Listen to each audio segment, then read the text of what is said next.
আমরা এখন দেখব অবস্থান্তর মূল। আমরা জানি পর্যায় সারণীর মধ্যে যতগুলো মূল রয়েছে সবগুলো মূলকে 4টি ব্লকে বিভক্ত করা হয় এবং এই 4 ধরনের ব্লকের মধ্যে ডি ব্লক মূলসমূহ কি খুবই ইম্পর্টেন্ট। এখন অবস্থান্তর মূল বলা হয় সেই সকল ডি ব্লক মূলসমূহকে, যে সকল ডি ব্লক মূলসমূহের মধ্যে তাদের সর্বশেষ শক্তি স্তরের ডি অরবিটালের মধ্যে অপূর্ণ সংখ্যক ইলেকট্রন থাকবে। দ্যাট মিন্স ডি অরবিটালের মধ্যে 1 থেকে 9 পর্যন্ত যে কোনো সংখ্যক ইলেকট্রন থাকে, সেই সকল মূলসমূহকে বলা হয় অবস্থান্তর মূল। লিখো যে সকল ডি ব্লক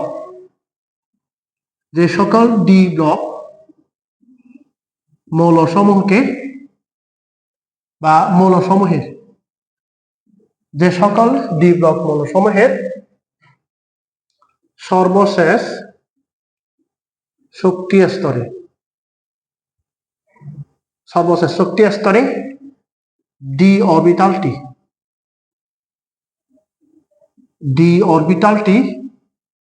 অপূর্ণ অবস্থায়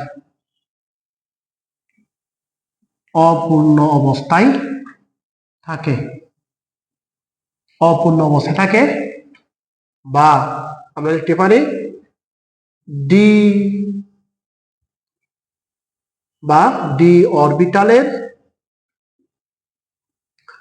অরবিটালের ইলেকট্রন বিন্যাস কাঠামো কত হয়? ডি 1 থেকে 9 পর্যন্ত হয়। ডি 1 থেকে 9 পর্যন্ত হয়। তাদেরকে কি বলা হয়? ডি ব্লক মৌল বলা হয়। তাদেরকে ডি ব্লক মৌল বলা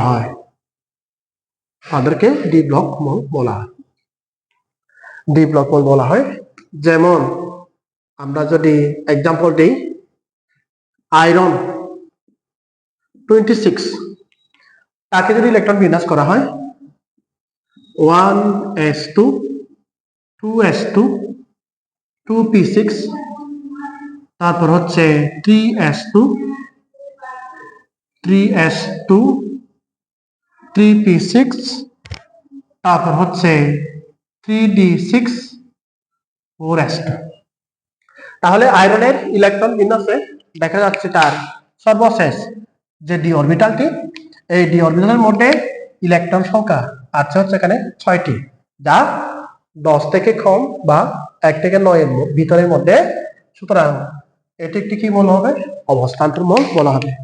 আমরা যদি আরেকটি এক্সাম্পল দিয়ে দিই, ধরলাম ম্যাঙ্গানিজ 25, তাকে যদি ইলেকট্রন বিন্যাস করা হয় পাওয়া যায় 1s2 2s2 2p6 3s2 3p6 3d5 and 4s2। এই যে দেখো এখানে ডি অরবিটালের মধ্যে ইলেকট্রন সংখ্যা কয়টি? 5টি, যা হচ্ছে কি 1 থেকে 9 এর ভিতরে রয়েছে। সুতরাং এটি একটি কি মৌল হবে? এটা একটা অবস্থান্তর মৌল বলা হবে। কিন্তু অনেক সময় পরীক্ষার মধ্যে একটি প্রশ্ন দেখা যায়, যে 2 নম্বরের প্রশ্নে দেয়া হয়, সেটি হচ্ছে দেখাও যে সকল অবস্থান্তর মৌল ডি ব্লক মৌল, কিন্তু সকল ডি ব্লক মৌল অবস্থান্তর মৌল নয়। এখন ডি ব্লক মৌলের সংখ্যা কি ছিল? ডি ব্লক মৌলের সংখ্যা ছিল এরকম, যে সকল মৌলের ইলেকট্রন বিন্যাসে, আমি আরেকবার রিপিট করছি, যে সকল মৌলের ইলেকট্রন বিন্যাসে সর্বশেষ ইলেকট্রনটি ডি অরবিটালে প্রবেশ করে তাদেরকে বলা হয় ডি ব্লক মৌল। সুতরাং এক্ষেত্রে আমরা যদি একটা এক্সাম্পল দিয়ে দিই, জিঙ্ক, তাকে যদি আমরা এক্সাম্পল দিই, দেখো তাকে যদি ইলেকট্রন বিন্যাস করা হয় 1s2 2s2 2p6 3s2 3p6 3d10 4s2, এটা হচ্ছে জিঙ্কের ইলেকট্রন বিন্যাস। তাহলে জিঙ্কের যে ইন টোটাল 30টি ইলেকট্রন, এই 30 নাম্বার ইলেকট্রনটি কোন অরবিটালে? ডি অরবিটালের মধ্যে অবস্থান করে। সুতরাং এই জিঙ্ক কি হবে? এটি একটি কি হবে? ডি ব্লক মৌল হবে। কিন্তু জিঙ্কের অবস্থান্তর মৌল, জিঙ্ক কিন্তু এখানে অবস্থান্তর মৌল নয়। কেন? আমরা জানি অবস্থান্তর মৌল বলা হয় সেই সকল মৌল সমূহকে যে সমস্ত ডি ব্লক মৌলের ডি অরবিটাল ইলেকট্রন 1 থেকে 9টি থাকবে, বাট এখানে রয়েছে কয়টি? 10টি। সুতরাং জিঙ্ক কি হবে না? অবস্থান্তর মৌল হবে না। তো অন্যদিকে আমরা যদি আয়রনের ক্ষেত্রে দেখি, এখানে সর্বশেষ যে ইলেকট্রনটি 26 নাম্বার ইলেকট্রনটি কোন অরবিটালে প্রবেশ করে? 3d বা ডি অরবিটালে প্রবেশ করে। তাহলে এখানে ইলেকট্রন সংখ্যা কয়টি? এখানে 6টি দেখা যায়। যেহেতু এই 6 হচ্ছে কি 10 থেকে কম, সুতরাং এটি কি একই সাথে অবস্থান্তর মৌল প্লাস হচ্ছে কি এই দুটি মৌল হচ্ছে কি একই সাথে অবস্থান্তর, এই দুটি মৌল একই সাথে অবস্থান্তর প্লাস ডি ব্লক। এখানে অবস্থান্তর লিখে দিচ্ছি আমি, অবস্থান্তর একই সাথে অবস্থান্তর মৌল আর প্লাস হচ্ছে কি প্লাস ডি ব্লক মৌল। ডি ব্লক মৌল একই সাথে অবস্থান্তর মৌল ও ডি ব্লক মৌল। বাট অন্যদিকে জিঙ্ক এটি কি? এটা হচ্ছে কেবল ডি ব্লক মৌল, এটি ডি ব্লক মৌল, কিন্তু কি নয়?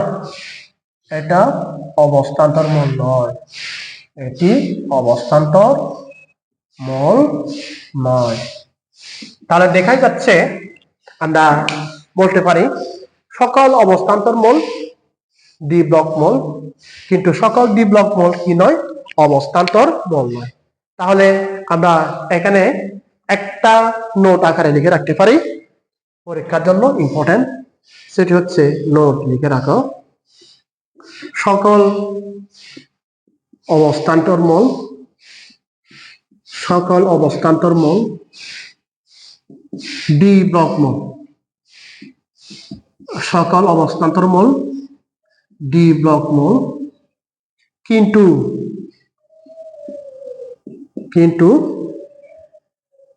সকল ডি ব্লক মৌল কি নয়? অবস্থান্তর মৌল নয়, অবস্থান্তর মৌল নয়। সকল অবস্থান্তর মৌল ডি ব্লক মৌল, কিন্তু সকল ডি ব্লক মৌল অবস্থান্তর মৌল নয়। এটা একটু ভালো মতো নোট করে লিখে রাখবা। সো আমি আরেকবার রিপিট করছি, দেখো, সকল যদি পরীক্ষায় আসে এভাবে সকল অবস্থান্তর মৌল ডি ব্লক মৌল, কিন্তু সকল ডি ব্লক মৌল অবস্থান্তর মৌল নয়, তখন আমাদের লিখতে হবে এভাবে। প্রথমে হচ্ছে ডি ব্লক মৌল এবং অবস্থান্তর মৌলের সংজ্ঞা এখানে লিখতে হবে। তাহলে ডি ব্লক মৌল হচ্ছে সেই সকল মৌল যে সকল মৌলের ইলেকট্রন বিন্যাসে সর্বশেষ ইলেকট্রনটি ডি অরবিটালে প্রবেশ করে, তাদেরকে ডি ব্লক মৌল বলা হয়।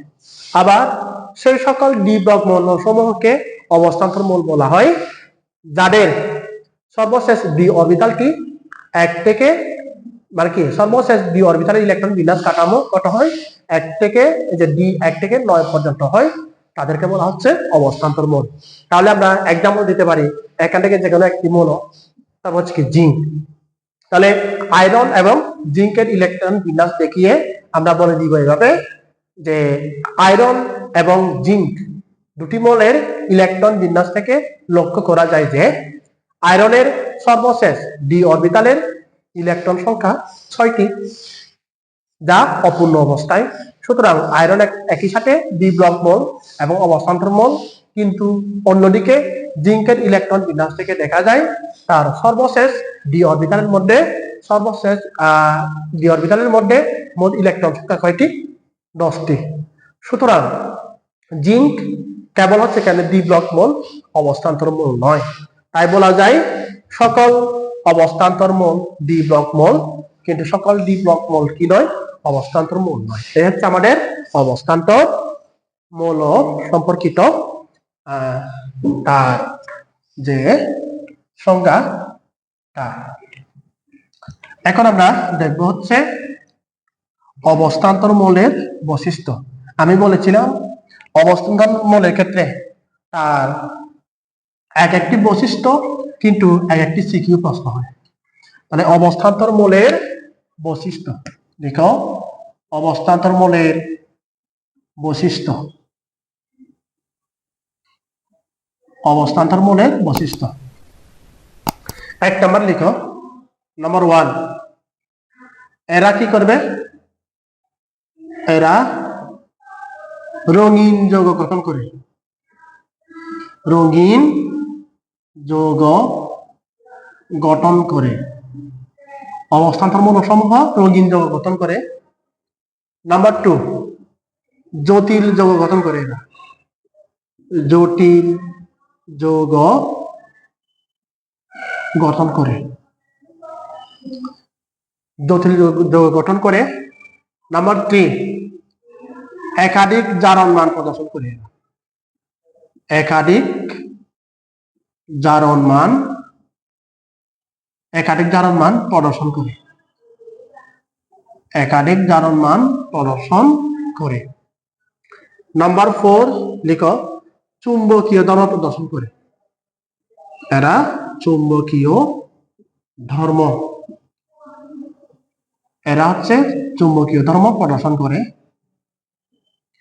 তারপর নাম্বার 5, এরা কি? প্রভাবক হিসেবে কাজ করে। প্রভাবক হিসেবে কাজ করে। প্রভাবক হিসেবে কাজ করে। তারপর হচ্ছে নাম্বার 6, ক্ষেত্র বিশেষে কোন কোন অবস্থান্তরমূলক কি করে? একাধিক যোজনী প্রদর্শন করে। তাহলে লিখো, একাধিক যোজনী, একাধিক যোজ্যতা প্রদর্শন করে। একাধিক যোজ্যতা প্রদর্শন করে। তাহলে এই হচ্ছে 6টি বৈশিষ্ট্য অবস্থান্তর মৌলে।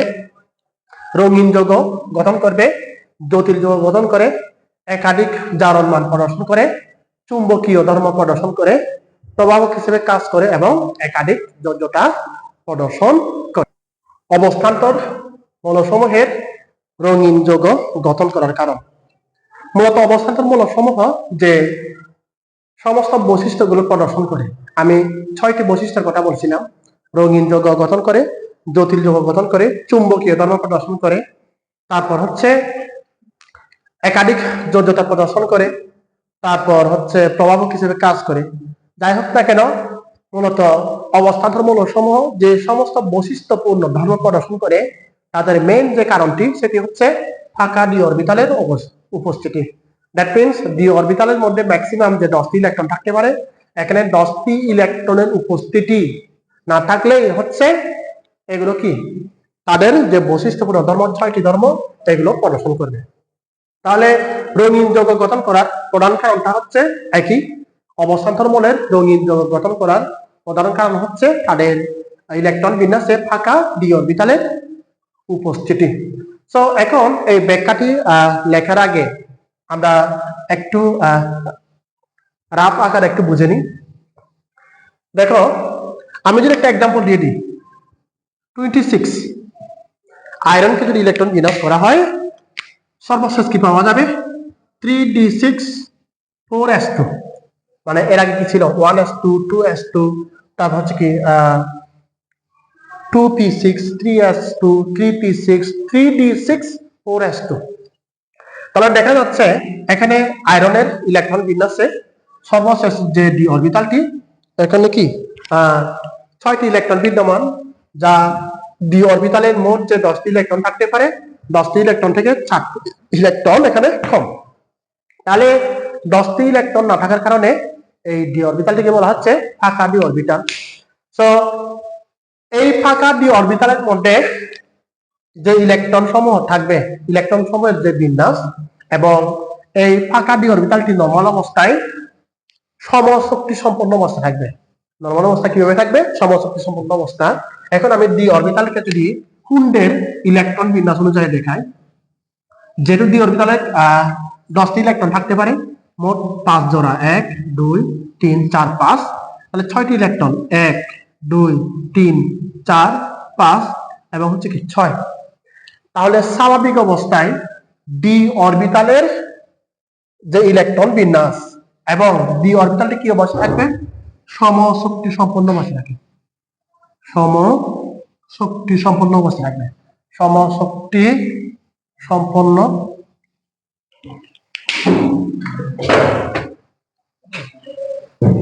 masih juga masih banyak apa wahara bela do yang lain cek kelas bawa cek di nomor kelas tidak kalau mana aja nih contoh luar itu nama deh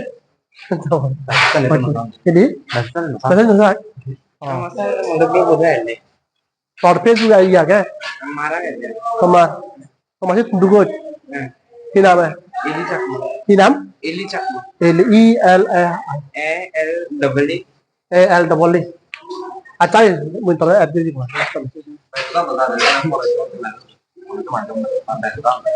अच्छा ठीक है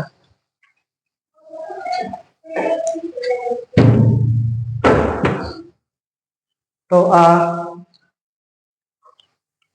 তাহলে সমশক্তি সম্পন্ন অবস্থা থাকে এই অবস্থাকে বলা হচ্ছে কি এই অবস্থাকে বলা হয় মূলত ডিজেনারেট অবস্থা এই অবস্থাকে বলা হয়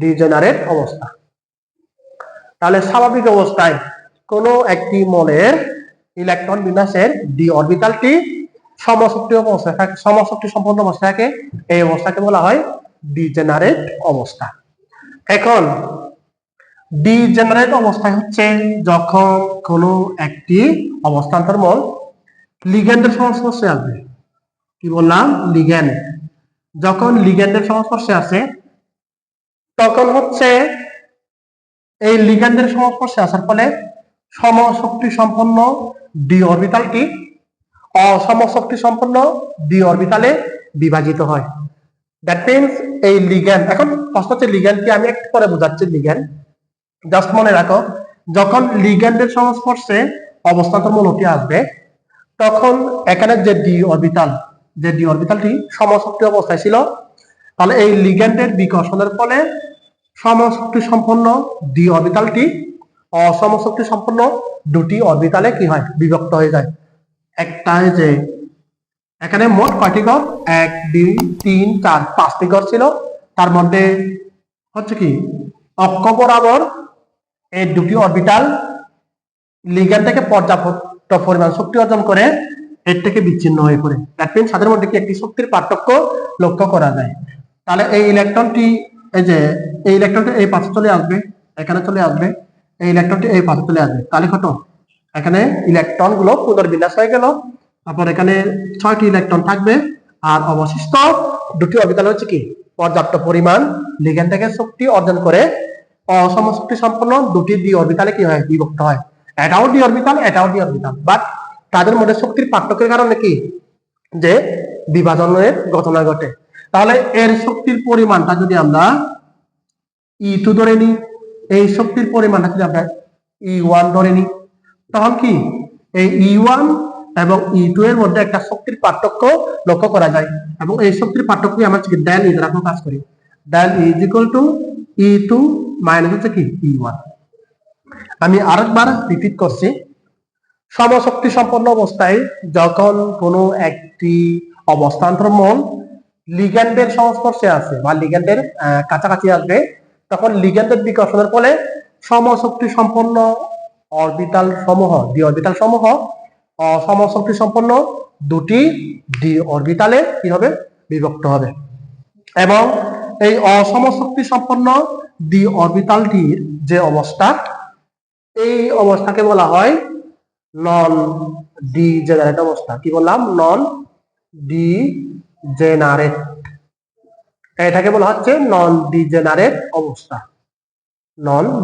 অবস্থা তাহলে সমশক্তি সম্পন্ন অবস্থান্তর মৌলটি যখন লিগ্যান্ডের সংস্পর্শে আসবে তখন লিগ্যান্ডের বিকর্ষণের ফলে সমশক্তি সম্পন্ন ডি অরবিটালটি বিভাজিত হয়ে অসমশক্তি সম্পন্ন ডি অরবিটালে পরিণত হয় এবং এই অসমশক্তি সম্পন্ন ডি অরবিটালের যে বিন্যাস বা যে অবস্থা এটাকে বলা হচ্ছে নন ডিজেনারেট অবস্থা এখন নন ডিজেনারেট অবস্থার মধ্যে ডি অরবিটালটি অসমশক্তি সম্পন্ন ডি অরবিটাল একটি শক্তির পার্থক্য লক্ষ্য করা যায় আমি নিচের যে ডি অরবিটাল সমূহ, এই ডি অরবিটালের শক্তি যদি আমি E1 ধরি, এটা যদি E2 ধরি, স্পষ্টতই হচ্ছে কি E1 সরি E2 E1 টা কি বড়। সুতরাং ডেল ই হচ্ছে কি শক্তির পার্থক্য, del E is equal to E2 minus E1। তাহলে যে শক্তির পার্থক্য লক্ষ্য করা যায়, তাহলে এই শক্তির পার্থক্য আমরা জানি del E is equal to HC divided by lambda. Del E, এই যে ডেল ই বা শক্তির পার্থক্য equal to HC divided by lambda, যেখানে H হচ্ছে প্লাঙ্কের ধ্রুবক এবং C হচ্ছে আলোর বেগ, আর এখানে ল্যামডা হচ্ছে আলোর তরঙ্গ দৈর্ঘ্য। তাহলে এখানে শক্তির পার্থক্যের কারণে যে পরিমাণ তরঙ্গ দৈর্ঘ্য উৎপন্ন হয়, এই তরঙ্গ দৈর্ঘ্য আমাদের যে দৃশ্যমান আলো রয়েছে, হ্যাঁ, দৃশ্যমান আলো কি কি? দৃশ্যমান আলো সময় কি কত? বেনিয়া সকলা দিয়ে আমরা মুখস্থ করি না, বেনিয়া সকলা মানে হচ্ছে বে মানে হচ্ছে কি বেগুনি, নি মানে হচ্ছে কি নীল, তারপর আ মানে হচ্ছে কি আসমানি, স মানে হচ্ছে কি সবুজ, হ মানে মানে কি হলুদ, খ মানে কমলা, লা মানে কি লাল, বেনিয়া সকলা। তাহলে এই যে দৃশ্যমান আলো সমূহ, এই দৃশ্যমান আলো হচ্ছে কি একটি নির্দিষ্ট তরঙ্গ দৈর্ঘ্য রয়েছে, হ্যাঁ। তাহলে নন ডিজেনারেট অবস্থায় ডি অরবিটালের মধ্যে যে শক্তির পার্থক্য লক্ষ্য করা যায়, এই শক্তির পার্থক্যের কারণে যে তরঙ্গ দৈর্ঘ্য উৎপন্ন হয়, সেই তরঙ্গ দৈর্ঘ্য যে দৃশ্যমান আলোর সাথে সম্পৃক্ত হয় এবং সেই আলোর সম্পূরক আলো হচ্ছে কি এই অবস্থান্তর মূলকে কি করে প্রদর্শন করে। সেজন্য এই অবস্থান্তর মূল সমূহ এইভাবে কি করে রঙিন যৌগ গঠন করে। চলো আমরা এটা একটু ব্যাখ্যা করি। ব্যাখ্যাটা করছি, তার কি লিখবো মানে ব্যাখ্যাটা এখানে লিখবো। তাহলে অবস্থান্তর মূলে রঙিন যৌগ গঠন করার প্রধান কারণ হচ্ছে ইলেকট্রন বিন্যাসে ফাঁকা ডি অরবিটালের উপস্থিতি। তাহলে এবার দেখো স্বাভাবিক অবস্থায় আমরা ব্যাখ্যাটা লিখে নিই। স্বাভাবিক অবস্থায় অবস্থান্তর মূলে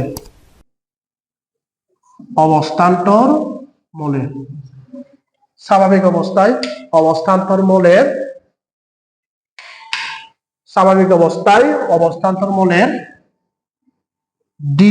ফাঁকা ডি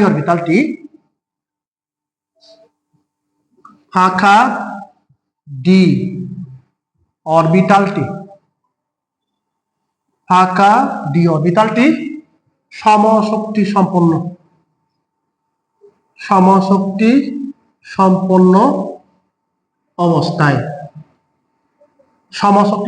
অবস্থায় থাকে, যাকে কি বলা হয় ডিজেনারেট অবস্থা বলা হয়।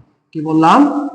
ডিজেনারেট অবস্থা, যাকে ডিজেনারেট অবস্থা বলা হয়। আমি এখানে উল্লেখ করে দিচ্ছি ডি অরবিটাল। এই যে ডি অরবিটাল, তাহলে ডি অরবিটালের মধ্যে ইলেকট্রন থাকতে পারে মোট কয়টি? 10টি। এটা হচ্ছে ডি অরবিটাল, যে ডি অরবিটাল। আমি এখানে ইলেকট্রন সংখ্যা উল্লেখ করলাম না। তাহলে ডি অরবিটালের মধ্যে 10টি ইলেকট্রনের মধ্যে 10টি ইলেকট্রনের জন্য 5টি ঘর, 1 2 3 4 5। তাহলে এটাকে বলা হয় হচ্ছে কি ডিজেনারেট অবস্থা। এটাকে বলা হচ্ছে ডিজেনারেট অবস্থা।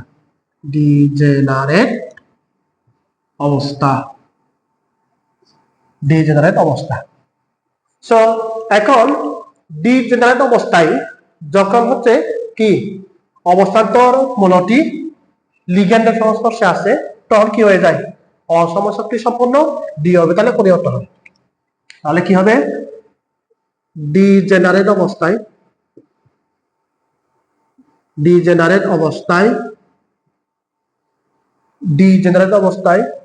অবস্থান্তর মূলটি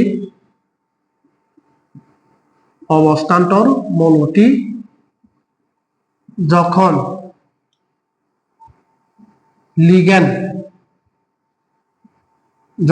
লিগ্যান্ডের সংস্পর্শে আছে,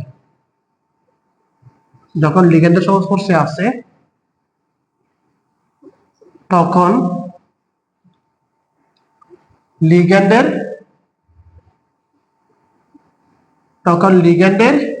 বিকর্ষণের ফলে, কি বললাম, বিকর্ষণের ফলে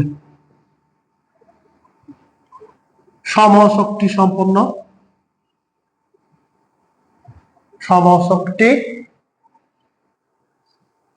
সম্পন্ন ডি অরবিটালটি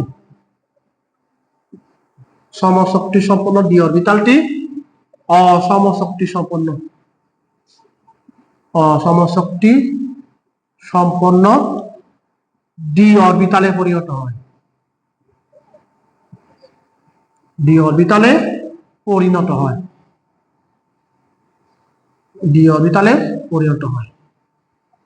এই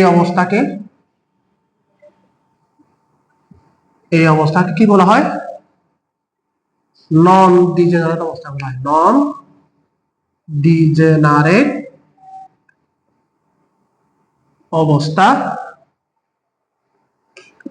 বলা হয়। নন ডিজেনারেট অবস্থা বলা হয়। তাহলে আমরা একটু চিত্রটা অঙ্কন করে নিই। এটি ছিল আমাদের কি ডিজেনারেট অবস্থা, 1 2 3 4 5। সো যখন হচ্ছে কি আসবে, লিগ্যান্ডের সংস্পর্শে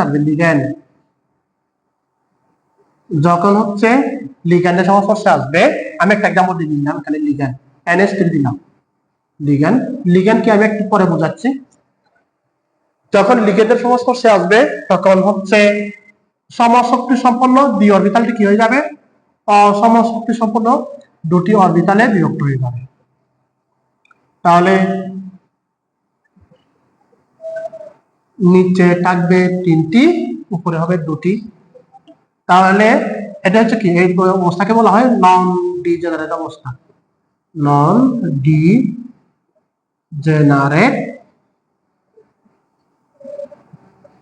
এটাকে বলা হয় নন ডিজেনারেট অবস্থা। এই অবস্থাকে বলা হয় ডিজেনারেট অবস্থা। কারণ এখানে কি সবগুলো একই অ্যাক্সিসের মধ্যে অবস্থান করছিল, আর এখানে কি ভিন্ন ভিন্ন দুটি স্তরে বিভক্ত হয়ে গেছে। তাহলে এই অবস্থাকে বলা হচ্ছে কি নন ডিজেনারেট অবস্থা। এখন এই নন ডিজেনারেট অবস্থার ডি অরবিটালের যে দুটি শক্তি স্তরে বিভক্ত হয়, এই যে তাদের কি এই শক্তির পার্থক্যের কারণে বললাম, তাহলে এই শক্তির পার্থক্যের কারণে কি হবে, একটি hc ডিভাইডেড বাই ল্যামডা তরঙ্গ দৈর্ঘ্য উৎপন্ন হয়, এবং উৎপন্ন তরঙ্গ দৈর্ঘ্য দৃশ্যমান আলো, যে আলোর সাথে কি তরঙ্গ দৈর্ঘ্যের সাথে সম্পৃক্ত হয়, তার সম্পূরক আলো ও কি করবে, প্রদর্শন করে। তাহলে এই অবস্থাকে কি বলা হয়? নন ডিজেনারেট অবস্থা বলা হয়। তাহলে এখন লিখবো হচ্ছে আমরা নন ডিজেনারেট অবস্থায়, নন ডিজেনারেট অবস্থায়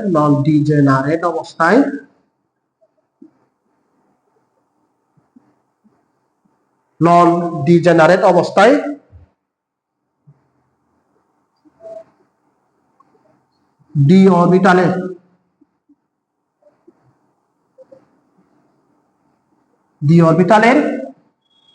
শক্তির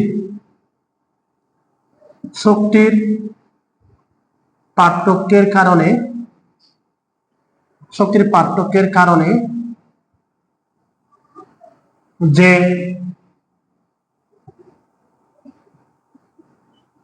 তরঙ্গ দৈর্ঘ্য উৎপন্ন হয়, অবস্থান্তরমূলকটি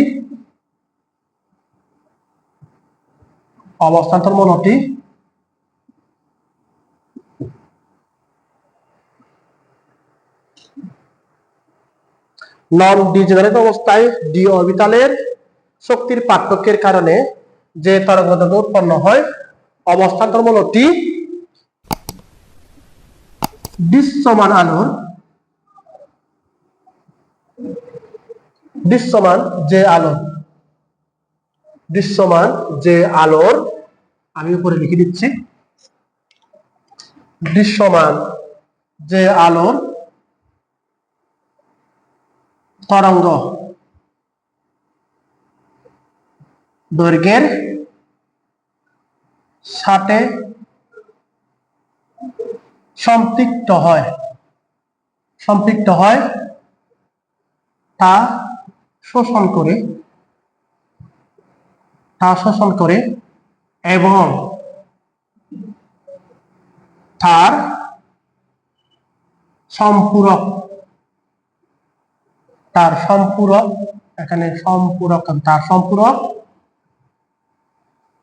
আলোক বর্ণ কি করে প্রদর্শন করে, তার সম্পূরক আলোক বর্ণ প্রদর্শন করে। এভাবে অবস্থান্তর মৌলসমূহ কি করে রঙিন যৌগ গঠন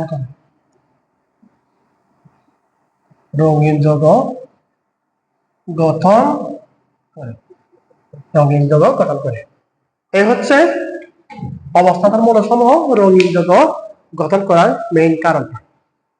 সো এবার আসি যে আমি বলছিলাম লিগ্যান্ড কি এটা বুঝাবো। এখন লিগ্যান্ড কি দেখো, লিগ্যান্ড হচ্ছে মূলত সেই সকল রাসায়নিক সত্তা, কি বললাম এই যে লিগ্যান্ড, আমি লিগ্যান্ড বোঝাচ্ছি। লিগ্যান্ড হচ্ছে সেই সকল রাসায়নিক সত্তা,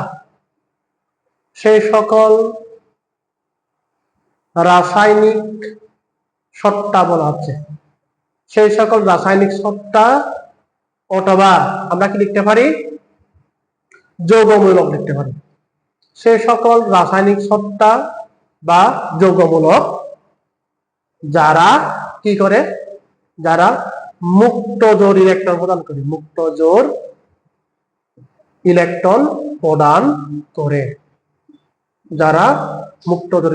করে, আমি আরেকবার বলতেছি, লিগ্যান্ড হচ্ছে সে সকল রাসায়নিক সত্তা বা যৌগমূলক যারা মুক্ত জোর ইলেকট্রন প্রদান করে। এখন প্রশ্ন হতে পারে, স্যার আমরা কিভাবে বুঝবো যে কোনো একটি লিগ্যান্ড বা কোনো একটি যৌগমূলক বা রাসায়নিক সত্তা মুক্ত জোর ইলেকট্রন প্রদান করে? সো আমি একটা লিগ্যান্ডের এক্সাম্পল দিই। ধরো অ্যামোনিয়া NH3, আমি বললাম এটা কি লিগ্যান্ড। কেন লিগ্যান্ড একটু দেখো, এখানে কেন্দ্রীয় পরমাণু হচ্ছে কি নাইট্রোজেন হচ্ছে আমাদের কেন্দ্রীয় পরমাণু। মূলত কোন একটি যৌগের মধ্যে যে সকল পরমাণু সমূহ থাকবে, সে সকল পরমাণু সমূহের মধ্যে যে পরমাণুটির যোজনী বেশি হয় সেটি কি কেন্দ্রীয় পরমাণু হয়। তাহলে এখানে অ্যামোনিয়ার মধ্যে নাইট্রোজেন হচ্ছে আমাদের কেন্দ্রীয় পরমাণু। সো নাইট্রোজেনকে যদি আমরা ইলেকট্রন বিন্যাস করি, নাইট্রোজেনের পারমাণবিক সংখ্যা হচ্ছে আমাদের 7, তাকে যদি আমরা ইলেকট্রন বিন্যাস করি 1s2 2s2 2p3 হয়। এখন তার সর্বশেষ শক্তি স্তর দুটি অরবিটাল দেখা যাচ্ছে এখানে, একটা হচ্ছে s অরবিটাল আর একটা হচ্ছে কি p অরবিটাল। সো এখন s অরবিটাল এবং p অরবিটালকে যদি আমরা ইলেকট্রন বিন্যাস করি তাহলে কি পাওয়া যায় দেখো, s এবং p।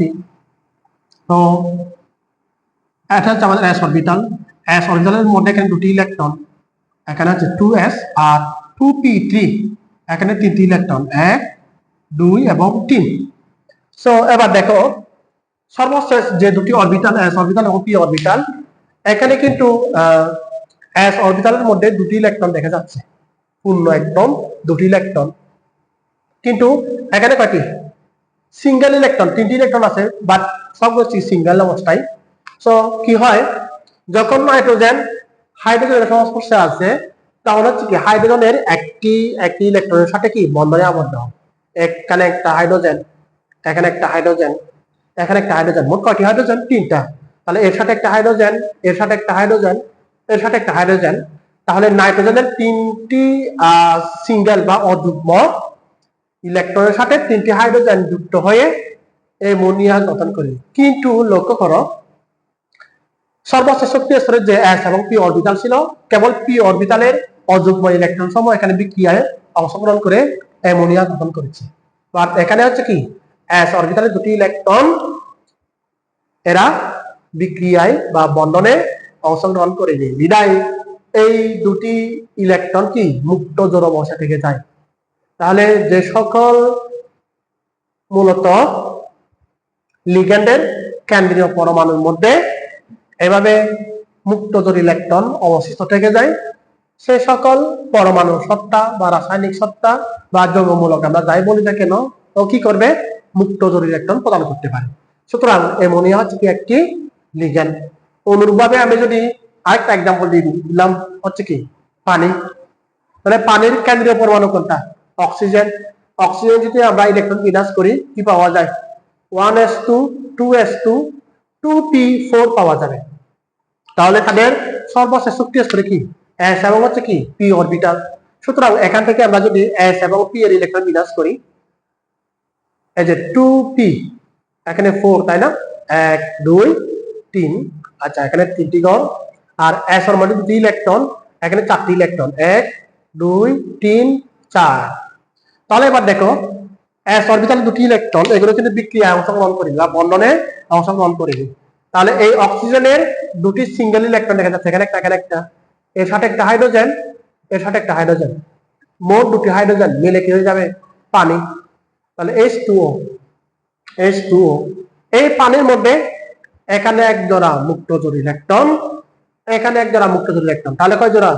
2 জোড় মুক্ত জোড় ইলেকট্রন থাকে যায়। তাহলে সেজন্য পানিকে বলা হচ্ছে কি লিগ্যান্ড। এখানে হচ্ছে লিগ্যান্ড কি। এখন তোমাদের আরেকটি প্রশ্ন হতে পারে, এখানে আমি কি বলছিলাম নন ডিজেনারেট ডিজেনারেট অবস্থায় হচ্ছে মূলত অবস্থাটার মূলত যখন লিগ্যান্ডের সংস্পর্শে আছে তখন লিগ্যান্ডের বিকর্ষণের ফলে সমশক্তি সম্পন্ন ডি অরবিটালটি অসমশক্তি সম্পন্ন ডি অরবিটালে পরিণত হয়। এই অবস্থাকে নন ডিজেনারেট অবস্থা বলা হয়। এখন প্রশ্ন হচ্ছে এই তিনটি ঘর নিচে থাকবে, তিনটি ডি অরবিটাল নিচে থাকবে, উপরে দুটি অরবিটাল উপরে উঠে গেল। তোমাদের প্রশ্ন হতে পারে স্যার নিচে দুইটা উপরে তিনটা হলো না কেন, অথবা নিচে একটা উপরে হচ্ছে কি 4টা হলো না কেন, এরকম প্রশ্ন হতে পারে। তো এই প্রশ্নের আনসারটা হচ্ছে দেখো ডি অরবিটালের মধ্যে, এই যে ডি অরবিটালের মধ্যে মোট কয়টি ইলেকট্রন থাকতে পারে আমরা জানি 10টি ইলেকট্রন, এবং ইলেকট্রন সমূহ হচ্ছে কি সব সময় জোড় জোড় অবস্থা থাকবে। তাহলে 1 2 3 4 5, তাহলে এখানে এক জোড়া, এখানে এক জোড়া, এখানে এক জোড়া, এখানে এক জোড়া এবং লাস্ট এখানে এক জোড়া, মোট ইন টোটাল কত ডি অরবিটালের মধ্যে 5 জোড়া বা 10টি ইলেকট্রন থাকতে পারে। এবং প্রত্যেকটি ঘরের কি একটা নাম রয়েছে, এটাকে বলা হয় ডি এক্স ওয়াই, এটাকে বলা হয় D Y Z, D Y Z, D Y Z. Sorry আমি একটু বড় করে লিখে দিই। এই যে প্রথম যে ঘরটিকে এটাকে বলা হয় ডি এক্স ওয়াই বলা হয়, আর এটাকে বলা হয় ডি ওয়াই জেড, এটাকে বলা হয় ডি ডি জেড এক্স, আর এটাকে বলা হয় ডি এক্স স্কোয়ার, এটাকে বলা হয় D Y square Z square, Y square Z square. তো এবার দেখো এই ডি অরবিটালের মধ্যে যে 5টি দেখা যায় অরবিটাল দেখা যায়, তার মধ্যে দুটি অরবিটাল হচ্ছে অক্ষ বরাবর, মানে অক্ষ বরাবর ওরা কি করবে বসাবে যে এক্স স্কোয়ার, তারপর হচ্ছে ওয়াই স্কোয়ার জেড স্কোয়ার, এগুলো হচ্ছে অক্ষ বরাবর কাজ করে বা অক্ষ বরাবর ওদের অবস্থান। সো সেজন্য কি হয় যখন হচ্ছে লিগ্যান্ড অবস্থান্তর মৌলের সংস্পর্শে আসবে তখন প্রথমত হচ্ছে কি অক্ষ বরাবর যে সমস্ত ইলেকট্রন সমূহ থাকে এগুলো কি এই লিগ্যান্ডের ফলে বিকশিত হয়, এবং এগুলো কি ঘটে পুনর্বিন্যাস ঘটে, এবং পুনর্বিন্যাসের মাধ্যমে এই অক্ষ বরাবর দুটি ঘর এই লিগ্যান্ড থেকে পর্যাপ্ত পরিমাণ শক্তি অর্জন করে এই যে পূর্বে অবশিষ্ট যে 3টি ঘর ছিল তাদের সাথে যে সমশক্তি সম্পন্ন অবস্থায় ছিল এই লিগ্যান্ড থেকে পর্যাপ্ত পরিমাণ শক্তি অর্জন করে ও কিছু পরিমাণ অতিরিক্ত শক্তি শোষণ করে, এবং অতিরিক্ত শক্তি শোষণ করার কারণে তাদের মধ্যে কি একটি শক্তির পার্থক্য লক্ষ্য করা যায়। সেজন্য এই দুটি যে অক্ষ বরাবর যে ডি অরবিটাল এগুলোকে বলা হচ্ছে অক্ষ বরাবর ডি অরবিটাল, এবং এগুলো হচ্ছে কি লিগ্যান্ড থেকে পর্যাপ্ত পরিমাণ শক্তি অর্জন করে তার পূর্বের যে 3টি ডি অরবিটাল ছিল এর সাথে কি হয়ে যায়, বিভাজিত হয়ে যায়, এবং তাদের মধ্যে একটি শক্তির পার্থক্য লক্ষ্য করা যায়। এবং এই শক্তির পার্থক্যের কারণে এখানে একটি তরঙ্গ দৈর্ঘ্য উৎপন্ন হয়, এবং এই তরঙ্গ দৈর্ঘ্য হচ্ছে কি দৃশ্যমান যে আলো সমূহ বেরিয়াস সকলা, এখান থেকে যে কোনো একটি আলোর যে তরঙ্গ দৈর্ঘ্যের সাথে মিলে যায় এই ল্যাম্বডাটা, সেই আলোটি শোষণ করবে এবং তার সম্পূরক আলোকবর্ণ ও কি করবে, প্রদর্শন করবে। তাহলে এইভাবে কি করে অবস্থান্তরমূলক সমূহ রঙিন যৌগ গঠন করে। এ হচ্ছে অবস্থান্তরমূলক সমূহের রঙিন যৌগ গঠন করার কারণ।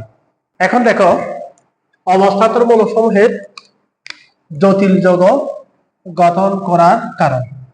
যখন হচ্ছে আমরা রঙিন যৌগ আলোচনা করছিলাম তখন বলেছিলাম যে রঙিন যৌগ হোক, জটিল যৌগ হোক, অথবা প্রভাবক হিসেবে কাজ করুক, অথবা চুম্বকীয় ধর্ম প্রদর্শন করুক, সবগুলোর বেসিক যে কারণটি, প্রধান যে কারণটি, সেটি হচ্ছে তাদের ফাঁকা ডি অরবিটালের উপস্থিতি। তাহলে অবস্থান্তরমূলক সমূহের রঙিন যৌগের পরিবর্তে আমরা এখানে কি লিখব, জটিল যৌগ। জটিল যৌগ গঠন করার প্রধান কারণ হচ্ছে তাদের ফাঁকা ডি অরবিটালের উপস্থিতি। যেমন আমি এখানে দিলাম হচ্ছে কি, যে এটাকে বলা হয় পটাশিয়াম হেক্সাসায়ানোফেরেট বলা হয়। আমরা যখন হচ্ছে জটিল যৌগ নামকরণ করব তখন আমরা দেখব এটাকে কিভাবে নামকরণ করা হয়।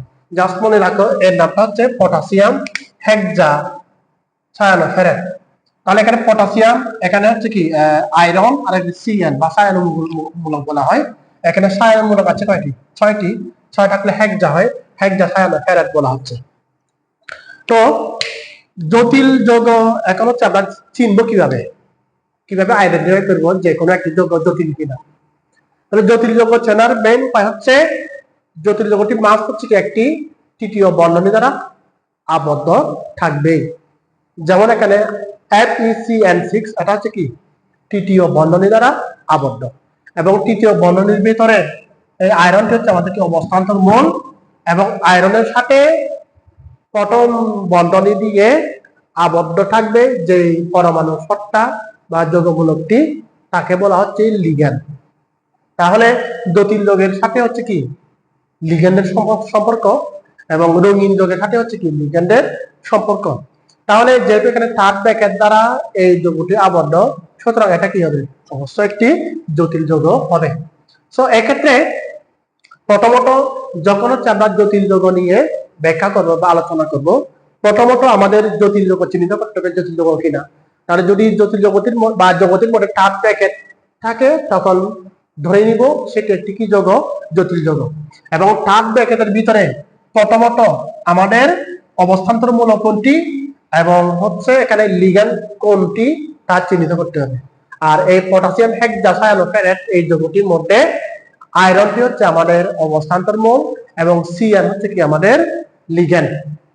তাহলে আমরা লিগ্যান্ড চিহ্নিত করলাম এবং হচ্ছে কি অবস্থান্তর মূল চিহ্নিত করলাম। সো এখন অবস্থান্তর মূল চিহ্নিত করার পরে আমাদের প্রথম কাজ হচ্ছে অবস্থান্তর মূলের ইলেকট্রন বিন্যাস করা। আমি অবস্থান্তর মূলে কি করলাম, ইলেকট্রন বিন্যাস করলাম। ইলেকট্রন বিন্যাস করে আমি প্রথমে যে 1s2 2s এগুলো এখানে উল্লেখ করিনি বা লিখিনি, আমি লাস্টে সর্বশেষ শক্তি স্তরে যে অরবিটাল সমূহ 3d6 এবং 4s স্থানে আমি এখানে উল্লেখ করেছি। তাহলে তাকে যদি ইলেকট্রন বিন্যাস করা হয় লাস্টের দিকে কি হয়ে যাবে, 3d6 4s2। তার মানে ডি অরবিটালের মধ্যে কয়টি ইলেকট্রন, 6টি। আমি এখানে 3d দিলাম, 3d6। তাহলে ডি অরবিটালের মধ্যে 6টি ইলেকট্রন, প্রথম 5টি ইলেকট্রন অযুগ্ম অবস্থায় কুণ্ডলীর বিন্যাস অনুযায়ী, তারপর অবশিষ্ট ইলেকট্রনটি এখানে বিপরীতমুখী স্পিনে এদিকে প্রবেশ করবে। তাহলে এটা 3d6 আর 4s2 আর পি অরবিটালটি এখানে পুরো খালি, এখানে কোনো ইলেকট্রন অবশিষ্ট নেই। এখন ঠিক পরবর্তীতে দেখো এরপরে কি করতে হবে, যে অবস্থান্তর মৌলের ইলেকট্রন বিন্যাস করার পর আমাদের দেখতে হবে এই অবস্থান্তর মৌলের মধ্যে যে যৌগটি বা হচ্ছে জটিল যৌগের মধ্যে অবস্থান্তর মৌলটি তার জারণ মান কত তা বের করতে হবে। এখন জারণ মানটা আমরা কিভাবে বের করবো, দেখো এখানে পটাশিয়াম হেক্সাসায়ানোফেরেট, K4 FeCN6 তো আমাদের মেইন কাজ হচ্ছে কি Fe এর জারণ মানটা বের করে নিই।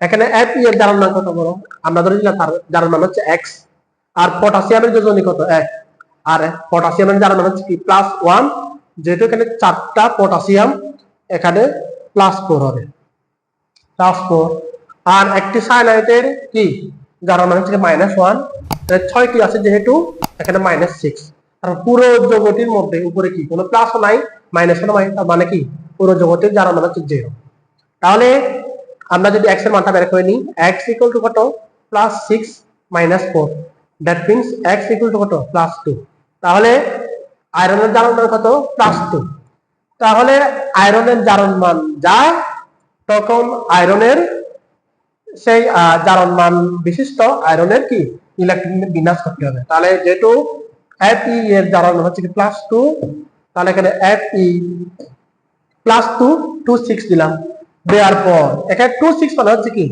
দুটি ইলেকট্রন ত্যাগ করবে সর্বশেষ শক্তি থেকে দুটি ইলেকট্রন চলে যাবে তাহলে দ্যাট মিন্স এখানে কি নরমাল অবস্থায় 3d6 4s তো ছিল তাহলে এই s অরবিটাল থেকে দুটি ইলেকট্রন কি চলে যাবে আমরা জানি সোডিয়াম একটি ইলেকট্রন ত্যাগ করে কি হয় সোডিয়াম প্লাস হয় আর সিমিলারলি আয়রন কি দুটি ইলেকট্রন ত্যাগ করে আয়রন কি 2 প্লাসে পরিণত হবে সিমিলারলি এই আয়রন চতুর্থ শক্তি স্তর থেকে s অরবিটাল থেকে দুটি ইলেকট্রন ত্যাগ করে কি আয়রন 2 প্লাসে পরিণত হয়েছে এখানে তাহলে 4s0 4p0 3d6 আমি তার জন্য এখানে ইলেকট্রন বিন্যাস করলাম তো এখন দেখো এই অবস্থায় কিন্তু এখানে কি ছিল যে যখন Fe26 হয়ে গেল আয়রন 2 প্লাস আয়রন যখন লিগ্যান্ডের সংস্পর্শে আসবে দেখুন লিগ্যান্ড নরমাল অবস্থায় এই যে এটা কি ছিল 3d6 1 2 3 4 5 তারপর হচ্ছে 4s তারপর কত 4p3 এটা হচ্ছে 4p0 এখানে হচ্ছে 4s0 1 2 3 4 5 6 3d6 এই যে এটাকে যদি আমরা দেখাই এরকম হয়ে যাবে কিন্তু দেখো এই অবস্থায় যখন হচ্ছে এই অবস্থান্তর মৌলটির যে জারণ মান এই অবস্থায় যখন ও হচ্ছে কি লিগ্যান্ডের সংস্পর্শে আসবে লিগ্যান্ড কি করে মুক্ত জোড় ইলেকট্রন প্রদান করে এবং লিগ্যান্ড কি হিসেবে কাজ করে বিকর্ষক বা এখানে ইলেকট্রনকে অবিকর্ষণ করে বিকর্ষক হিসেবে কাজ করে তাহলে যখন লিগ্যান্ডের সংস্পর্শে আসে তখন কি হয় অক্ষ বরাবর ইলেকট্রন গুলো এর বিকর্ষণের ফলে পুনর্বিন্যাস হয় দ্যাট মিন্স এই ইলেকট্রনটা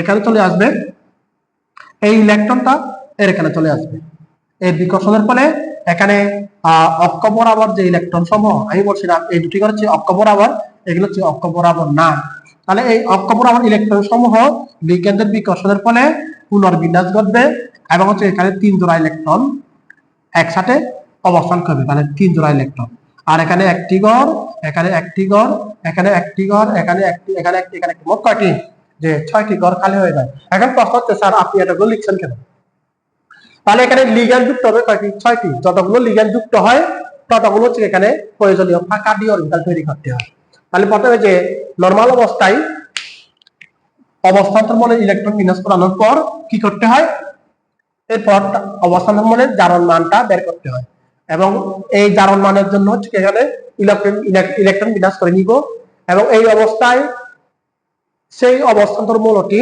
যখন লিগ্যান্ডের সংস্পর্শে আসবে তখন লিগ্যান্ডের বিকর্ষণের ফলে ডি অরবিটালের ইলেকট্রন সমূহের মধ্যে কি ঘটবে পুনর্বিন্যাস ঘটবে এবং লিগ্যান্ডের সংখ্যা অনুযায়ী এখানে কি ঘটবে প্রয়োজনীয় ফাঁকা ডি অরবিটাল তৈরি হবে আর এখানে লিগ্যান্ড যুক্ত হয় কয়টি 6টি সুতরাং আমি এখানে একটা ফাঁকা ডি অরবিটাল এখানে একটা এখানে একটা এখানে একটা এখানে একটা মোট কয়টা 6টা ফাঁকা ডি অরবিটাল তৈরি করলাম আর আমরা জানি লিগ্যান্ড কি করে মুক্ত জোড় ইলেকট্রন ত্যাগ করে আর এখানে প্রত্যেকটি ফাঁকা ডি অরবিটাল দুটি রয়েছে এখানে এক জোড়া এখানে এক জোড়া এখানে একটা সিএন এক জোড়া মুক্ত জোড় ইলেকট্রন ত্যাগ করবে এর সাথে যুক্ত হয় এখানে এখানে সিমিলারলি 6টি করে 6টি সিএন যুক্ত হয়ে এখানে সমযোজী বন্ধনে আবদ্ধ হবে আরেকটি বিষয় লক্ষ্য রাখতে হবে সমযোজী বন্ধন কিন্তু এখানে যে সমযোজী বন্ধন গঠিত হয় এই সমযোজী বন্ধনকে বলা হয় সন্নিবেশ সমযোজী বন্ধন কেন আমরা জানি সেই সমযোজী বন্ধনকে সন্নিবেশ সমযোজী বন্ধন বলা হয় যদি কোনো একটি সমযোজী বন্ধনের মধ্যে যে কোনো একটি রাসায়নিক সত্তা অথবা যে কোনো একটি পরমাণু শেয়ারকৃত ইলেকট্রন সমূহ নিজেই সবগুলো শেয়ার করে। তাহলে এখানে মুক্তজোর ইলেকট্রন সমূহ সবগুলো শেয়ার করছে কে? Ligand Cl। সুতরাং এখানে লিগ্যান্ড কি আয়রনের সাথে সন্নিবেশ সমযোজী বন্ধনে আবদ্ধ হয় এবং সন্নিবেশ সমযোজী বন্ধনে যে আবদ্ধ হয় সেটি প্রকাশ করার জন্য আমরা কি করি? এখানে তীর চিহ্ন দিয়ে দিই। তীর চিহ্নের অর্থ হচ্ছে CN3 আয়রনের সাথে সন্নিবেশ সমযোজী বন্ধনে আবদ্ধ হয়। তাহলে 6টি ফাঁকা ডি অরবিটালের মধ্যে 6টি Cl মুক্ত জোড় ইলেকট্রন প্রদানের মাধ্যমে সন্নিবেশ সমযোজী বন্ধনে কি হয়? আবদ্ধ হয়। তাহলে দেখো আমি কিন্তু এই যে এই আয়রনের সাথে 6টি Cl যুক্ত হয়ে FeCl যুক্ত হয়ে গেল। তাহলে এখানে একটি জটিল যৌগ উৎপন্ন হলো। এখন প্রশ্ন হচ্ছে স্যার এখানে 4+ কেন? আমি কিন্তু এখানে পটাশিয়ামকে উল্লেখ করি নাই। এই যে পটাশিয়াম, সুতরাং স্যার এখানে -4 এখানে -4 তাহলে যদি যখন পটাশিয়াম কেটে দিব পটাশিয়াম 4টি পটাশিয়ামের ইয়ে কত হবে? +4। তাহলে এই +4 এখানে -4 যুক্ত হয়ে কি হবে? আলটিমেটলি 0 হয়ে যাবে বা পটাশিয়াম হেক্সাসায়ানোফেরেট হয়ে যাবে। সুতরাং এইভাবে কি হয়? এই লিগ্যান্ডটি অবস্থান্তর মূলের সাথে সন্নিবেশ সমযোজী বন্ধনের মাধ্যমে জটিল যৌগে পরিণত হয় বা জটিল যৌগ উৎপন্ন হয়।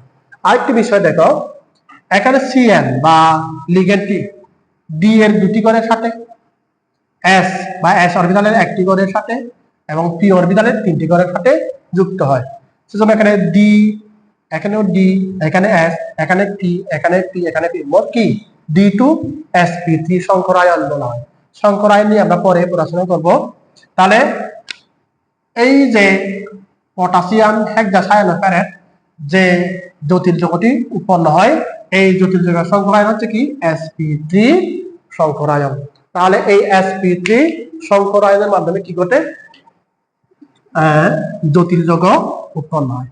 তাহলে আমরা এখানে ব্যাখ্যাটা কিভাবে দিব? অবস্থান্তর মৌলসমূহের জটিল যৌগ গঠন করার প্রধান কারণ হচ্ছে তাদের ফাঁকা ডি অরবিটালের উপস্থিতি। তো যেমন পটাশিয়াম হেক্সাসায়ানোফেরেট প্রশ্নের মধ্যে যে যৌগটি থাকবে আমরা সেটাই উল্লেখ করব। সো এই পটাশিয়াম হেক্সাসায়ানোফেরেটের মধ্যে অবস্থান্তর মৌলের ইলেকট্রন বিন্যাস হচ্ছে এটা। তারপর অবস্থান্তর মৌলের জারণ মান কত? +2 এবং +2 এর জন্য আমরা এখানে ইলেকট্রন বিন্যাস করলাম। তাহলে অবস্থান্তর মূলটি হচ্ছে কি? যখন কি হয় লিগ্যান্ডের সংস্পর্শে আছে তখন লিগ্যান্ডের বিকর্ষণের ফলে ডি অরবিটালের ইলেকট্রন সমূহের কি পুনর্বিন্যাস ঘটে এবং লিগ্যান্ডের সংখ্যা অনুযায়ী এখানে প্রয়োজনীয় ফাঁকা ডি অরবিটাল তৈরি হয়। আমরা ওই কথাটা এখানে লিখে দিব। এখানে লিখো যে অবস্থান্তর মৌল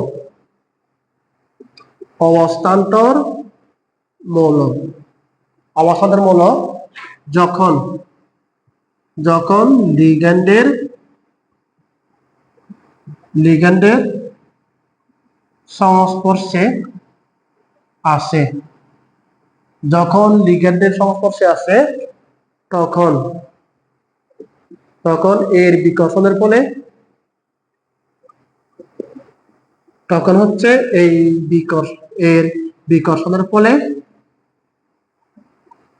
এর বিকর্ষণের ফলে ডি অরবিটালের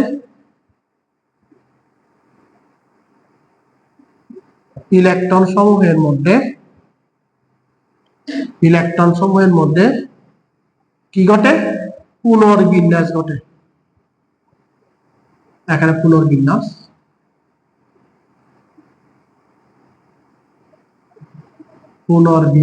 ঘটে এবং লিগ্যান্ডের সংখ্যা অনুযায়ী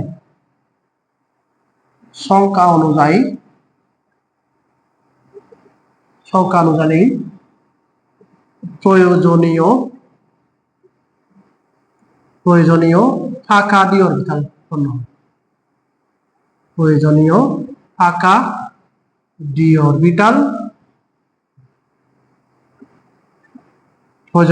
ডি অরবিটাল উৎপন্ন হয়। প্রয়োজনীয় ফাঁকা পি অরবিটাল উৎপন্ন হয়।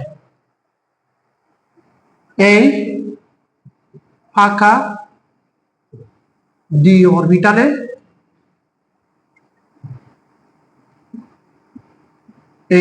অরবিটালে লিগ্যান্ড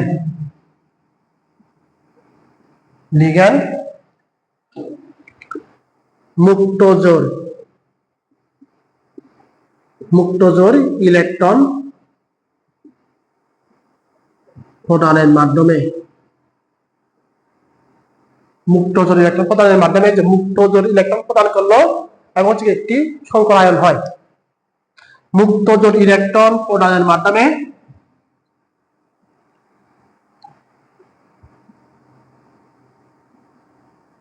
সন্নিবেশ সমযোজী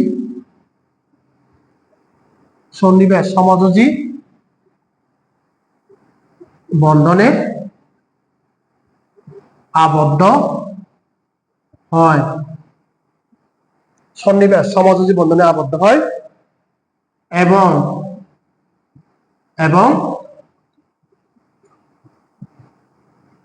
প্রয়োজন অনুসারে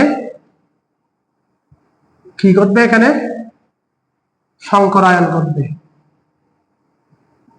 প্রয়োজন অনুসারে সংকরায়ন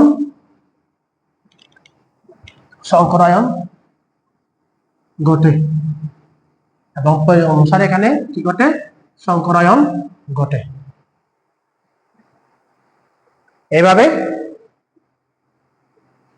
এভাবে অবস্থান্তর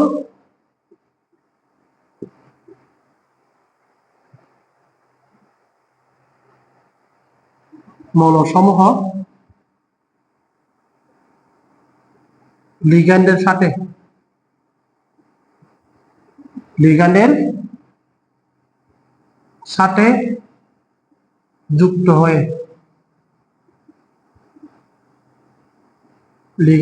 যুক্ত হয়ে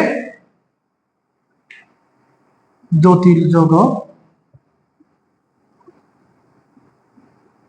যৌগ গঠন করে। সো আরেকবার দেখো, লেখাগুলো একটু ছোট মনে হচ্ছে নাকি? দেখো তো অবস্থান্তর মৌলের জটিল যৌগ গঠন করার মেন কারণ হচ্ছে কি? ফাঁকা ডি অরবিটালের উপস্থিতি। স্বাভাবিক অবস্থায় মূলত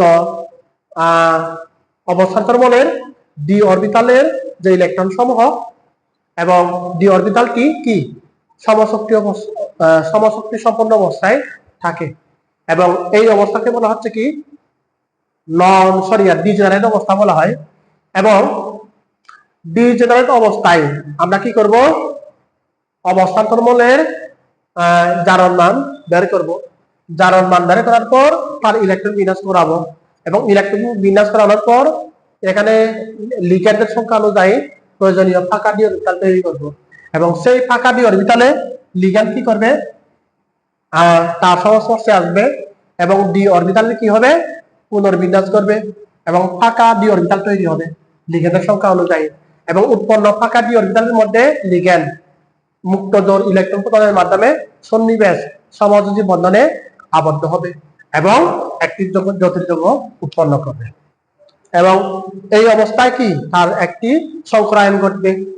মানে কি ডি অরবিটাল, এস অরবিটাল এবং পি অরবিটালের যতগুলো অরবিটালের সাথে লিগ্যান্ড যুক্ত হয় ঠিক সেভাবে হচ্ছে কি তার সংকরায়ন হয়। যেমন এখানে হচ্ছে কি ডি হচ্ছে কয়টি? দুটি, এস একটি, পি তিনটি। তাহলে এখানে কি হবে? D2sp3। আমি sp3 এখানে লিখছিলাম, এখানে হবে কত? D2sp3 সংকরায়ন ঘটবে। তাহলে এভাবে কি হয়? যে আমি এখানে লিখলাম কি অবস্থান্তর মৌল যখন লিগ্যান্ডের সংস্পর্শে আসে তখন এর বিকর্ষণের ফলে ডি অরবিটালের ইলেকট্রন সমূহের মধ্যে পুনর্বিন্যাস ঘটে এবং লিগ্যান্ডের সংখ্যা অনুযায়ী প্রয়োজনীয় ফাঁকা ডি অরবিটাল উৎপন্ন হয়।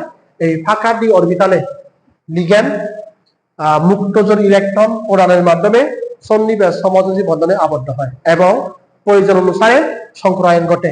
এভাবে অবস্থান্তর মৌলসমূহ লিগ্যান্ডের সাথে যুক্ত হয়ে জটিল যৌগ গঠন করে। এ হচ্ছে অবস্থান্তর মৌলসমূহ জটিল যৌগ গঠন করার মেইন কারণটি। এখন দেখো চুম্বকীয় ধর্ম প্রদর্শন করার কারণ। তো এই বৈশিষ্ট্যটি মূলত এমসিকিউর জন্য ইম্পর্টেন্ট এবং হচ্ছে ভর্তি পরীক্ষার জন্য এমসিকিউর জন্য ইম্পর্টেন্ট। সিকিউতে প্রশ্ন আসছে কম, এখান থেকে আমাদের এমসিকিউর জন্য লাগবে এগুলা। সুতরাং আমি এখানে ডিটেল কোনো কিছু লিখবো না। সো মূলত অবস্থান্তর বলের যে বৈশিষ্ট্য সমূহ, তার মধ্যে থেকে দুটি বৈশিষ্ট্য, একটা হচ্ছে রঙিন যৌগ গঠন করার কারণ, আরেকটি হচ্ছে জটিল যৌগ গঠন করার কারণ। এই দুটি বৈশিষ্ট্য সিকিউর জন্য ইম্পর্টেন্ট। তো বাকি সবগুলো বৈশিষ্ট্য হচ্ছে মূলত আমাদের কি এমসিকিউর জন্য ইম্পর্টেন্ট। তাহলে চুম্বকীয় ধর্ম প্রদর্শন করার প্রধান কারণ হচ্ছে কি? ফাঁকা ডি অরবিটালের উপস্থিতি। সো অবস্থান্তর বলের আমি এখানে লিখে রেখেছি, দেখো অবস্থান্তর বলের ফাঁকা ডি অরবিটালের মধ্যে বিজোড় ইলেকট্রন সংখ্যা যদি 0 হয়, যদি শূন্যটি হয়, তখন সেই অবস্থান্তর মূলত কি ডায়োড চৌম্বক হিসেবে কাজ করবে। আর যদি 1 থেকে 3টি বিজোড় ইলেকট্রন হয়, তখন হচ্ছে প্যারা চৌম্বক হিসেবে কাজ করবে। আর যদি 3 থেকে এখানে 3 না, এখানে 4 হবে। যদি 4 থেকে 5টি হয়, তখন হচ্ছে কি ফেরো চৌম্বক হিসেবে কাজ করবে, ফেরো চৌম্বক হিসেবে কাজ করবে। এখন আমাদের কাজ হচ্ছে দেখা যে কোন অবস্থান্তর মূলটি ডায়োড চৌম্বক, কোন অবস্থান্তর মূলটি প্যারা চৌম্বক, এবং কোন অবস্থান্তর মূলত কি ফেরো চৌম্বক হিসেবে কাজ করে। সো তার আগে আরেকটু কথা বলে নিই। আমরা জানি কি পরমাণু কি হয়, চার্জ নিরপেক্ষ হয়, এবং যে একটি পরমাণুর অভ্যন্তরে যতগুলো প্রোটন থাকবে বা পজিটিভ আধান থাকবে, ততগুলো হচ্ছে কি ইলেকট্রন থাকবে বা নেগেটিভ আধান, এবং প্লাস মাইনাস মিলে কি হয়ে যায়, 0 হয়ে যায় বা নিউট্রাল হয়ে যায়।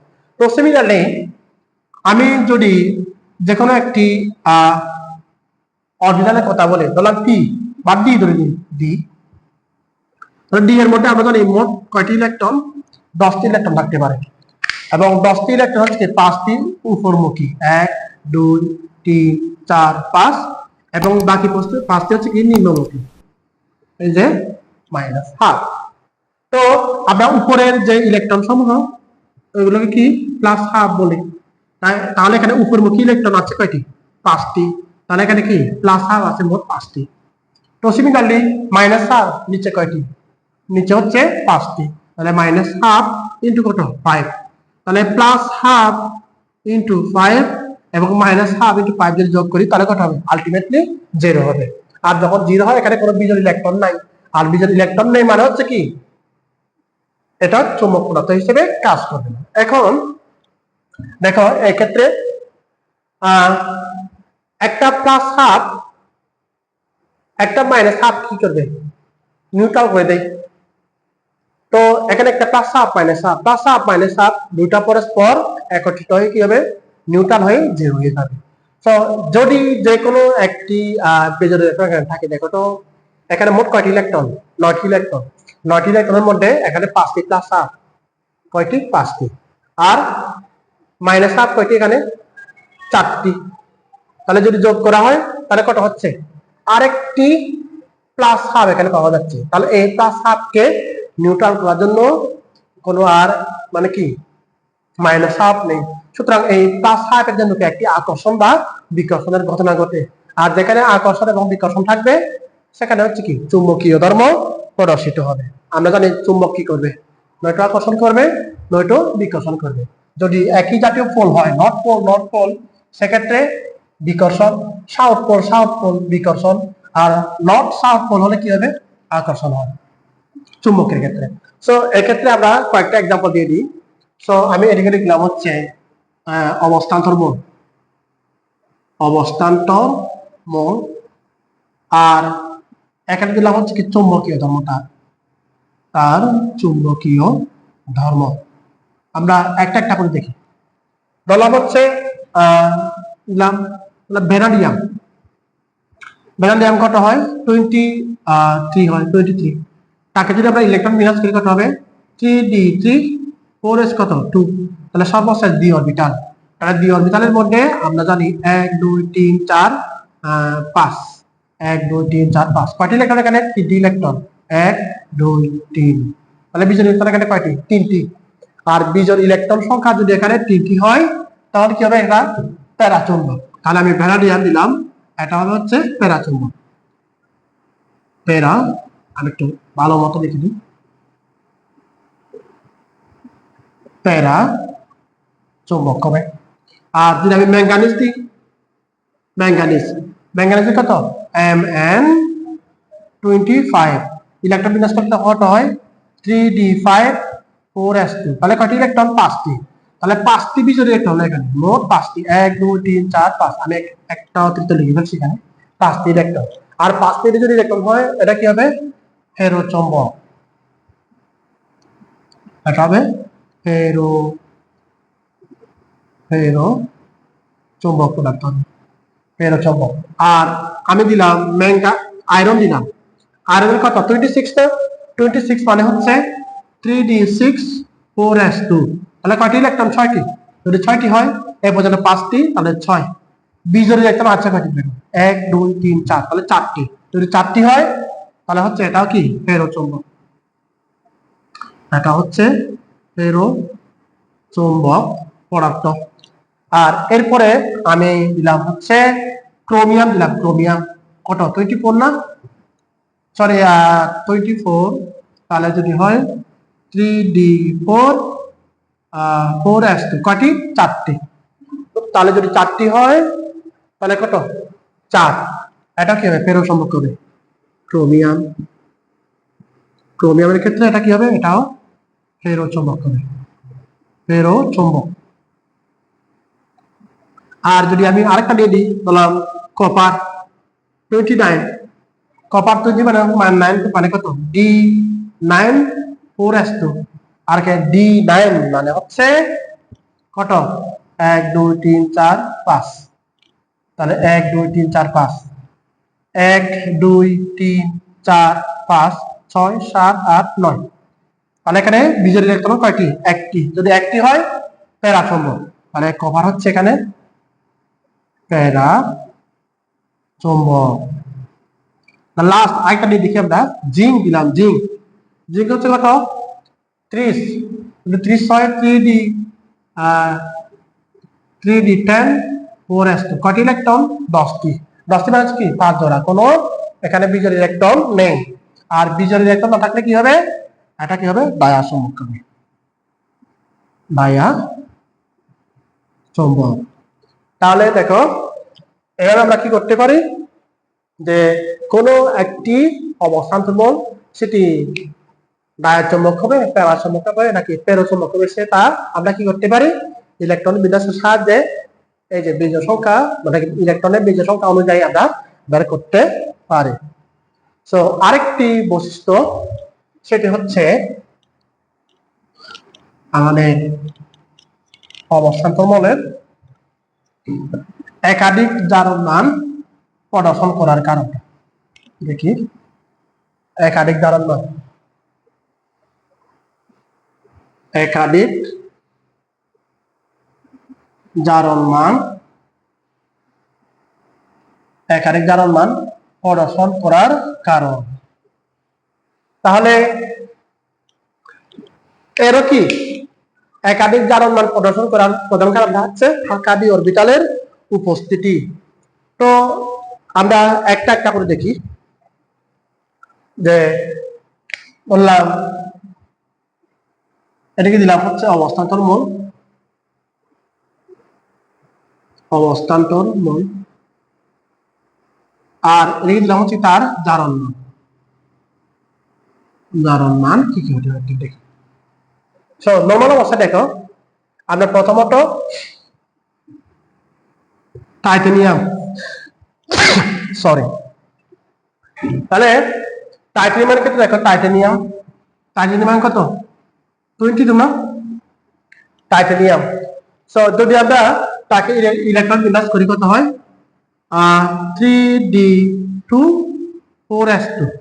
এর মানে হচ্ছে এখানে 4s2, এখানে 4s2 হয়, 1 2 3 4 5 1 2 এখানে দুটি ফাঁকা ডি অরবিটালের মধ্যে দেখো ডি অরবিটালের মধ্যে দুটি ইলেকট্রন আর এস এর মধ্যে কয়টি দুটি ইলেকট্রন তাহলে নরমাল অবস্থায় টাইটানিয়াম কি করে এই যে টাইটানিয়ামের হচ্ছে কি সর্বশেষ শক্তি স্তরে কয়টি ইলেকট্রন দুটি ইলেকট্রন তাহলে দুটি ইলেকট্রন ত্যাগ করে কি ও টাইটানিয়াম 2+ এ পরিণত হয় তাহলে নরমাল অবস্থায় টাইটানিয়ামের ক্ষেত্রে তার জারণ মান কত হবে +2 হতে পারে এই যে দুটি ইলেকট্রন ত্যাগ করবে সর্বশেষ শক্তি স্তরে দুটি ইলেকট্রন তাহলে +2 দুটি ইলেকট্রন ত্যাগ করবে এরপর এখানে দেখো পাকা ডি অরবিটালের মধ্যে ইলেকট্রন সংখ্যা কি এখানে কয়টি দুটি এটি কিন্তু সমশক্তি সম্পন্ন অবস্থা সমশক্তি সম্পন্ন কখন হয় বা সরি স্থিতিশীল অবস্থা কখন হয় আর এখানে প্রদত্ত অবস্থায় অস্থিতিশীল অবস্থা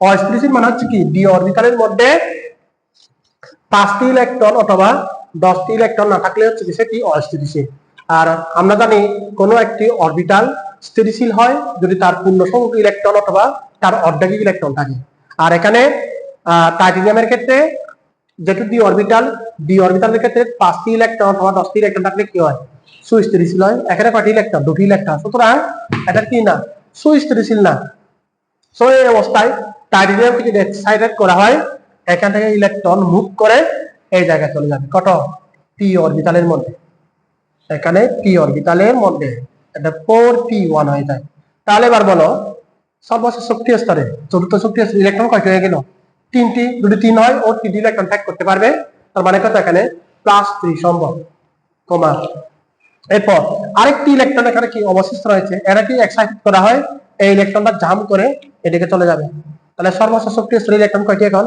আগে ছিল দুটি এখন দুটি মোট 4টি তাহলে কত এখানে +4 সম্ভব তাহলে +2 +3 এবং +4 সিমিলারলি আমি যদি ভ্যানাডিয়াম দিয়ে দিই ভ্যানাডিয়াম মানে কত 23 তাহলে এখানে তিনটা ইলেকট্রন তাহলে স্বাভাবিক অবস্থায় এখানে দুটি ইলেকট্রন আমি এখানে ভ্যানাডিয়াম দিলাম ভ্যানাডিয়াম স্বাভাবিক অবস্থায় +2 একটা ইলেকট্রন ওদিকে চলে যাবে হয়ে যাবে +3 আরেকটা ইলেকট্রন ওদিকে চলে যাবে হয়ে যাবে +4 আরেকটা ইলেকট্রন ওদিকে চলে যাবে কত হবে +5 ওদিকে চলে যাবে মানে হচ্ছে কি সর্বশেষ শক্তি স্তরে ইলেকট্রন সংখ্যা বৃদ্ধি পাবে তাহলে যতগুলো ইলেকট্রন থাকবে যত ইলেকট্রন তার জারণ মান কত হবে তো সিমিলারলি আমি যদি আমরা ক্রোমিয়াম দিয়ে দিই ক্রোমিয়াম সো ক্রোমিয়ামের ক্ষেত্রে কত হবে